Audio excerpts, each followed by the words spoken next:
राष्ट्रीय महिला जनजाति विकास मंच के द्वारा बीजेपी प्रदेश अध्यक्ष भूपेंद्र चौधरी को एक ज्ञापन सौंपा गया, जिसमें राष्ट्रीय अध्यक्ष नेम सिंह बहेलिया ने मांग की है कि प्रदेश सरकार घुमंतू और विमुक्त जातियों के कल्याण के लिए एक विशेष बोर्ड का गठन करेगी। ऐसा ऐलान मुख्यमंत्री योगी आदित्यनाथ द्वारा किया गया था, जिसके बाद समाज के लोगों में खुशी की लहर दौड़ गई थी। समाज को भरोसा हो गया था कि सबका विकास व सबके साथ का नारा देने वाली इस सरकार में घुमंतू जाति का भी विकास जल्द होगा।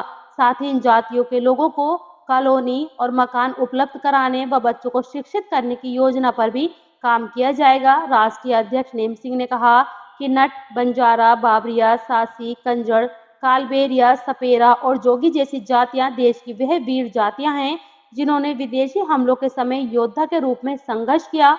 उन्होंने कहा कि इन जातियों ने कभी मुगलों के खिलाफ तो कभी अंग्रेजों के खिलाफ अदम्य साहस के साथ लड़ाई लड़ी।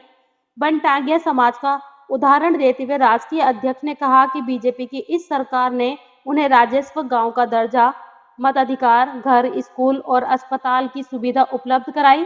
इसी प्रकार मुसहर, कोल, थारू, गोड़, चेरो और सहरिया जैसी जातियों को भी सरकारी योजनाओं से लाभान्वित किया गया। कुम्हार, निषाद और राजभर समाज को भी सरकार ने विकास की मुख्य धारा से जोड़ा है। अब विमुक्त और घुमंतू जातियों को भी सरकार की ओर से जमीन के पट्टे और मतदान का अधिकार सुनिश्चित किया जाए।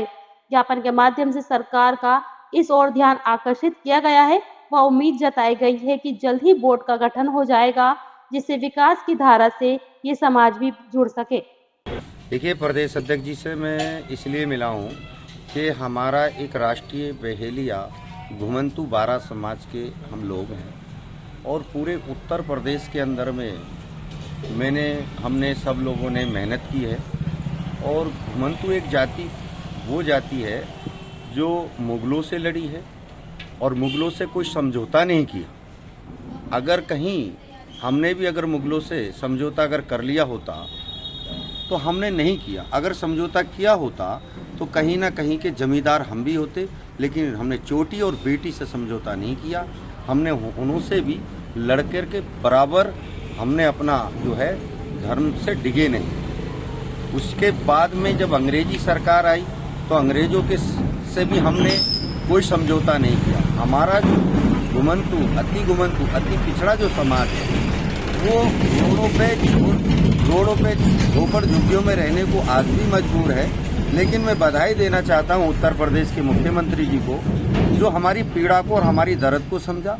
और मैं बधाई देना चाहता हूं आपके चैनल के द्वारा देश के माननीय प्रधानमंत्री जी को। उन्होंने जो बात कही वो दिल छूने की कही कि सबका साथ, सबका विकास, सबका विश्वास। वो बात जमीनी स्तर पे नजर आ रही है। पूरे उत्तर प्रदेश के अंदर नहीं, पूरे भारत के अंदर में एक घुमंतू जाति का एक जो खुशी का माहौल है। तो आज हम प्रदेश अध्यक्ष जी से मिले थे और प्रदेश अध्यक्ष जी से हमने ज़्यादा बात ना कहते हुए हमने ये कहा है कि उत्तर प्रदेश के मुख्यमंत्री जी ने जो मुक्ति दिवस के शुभ अवसर पर जो उन्होंने पट्टे देने की बात की है, उन्होंने घर देने की बात की है और उन्होंने एक बोर्ड की गठन की जो बात की है, तो हमारा कहना सिर्फ इतना सा है कि जो वाकई में घुमंतू समाज के लोग हैं उन्हीं लोगों को उसमें रखा जाए। ये बात हमने भाजपा के प्रदेश अध्यक्ष जी से ये बात हमने रखी है।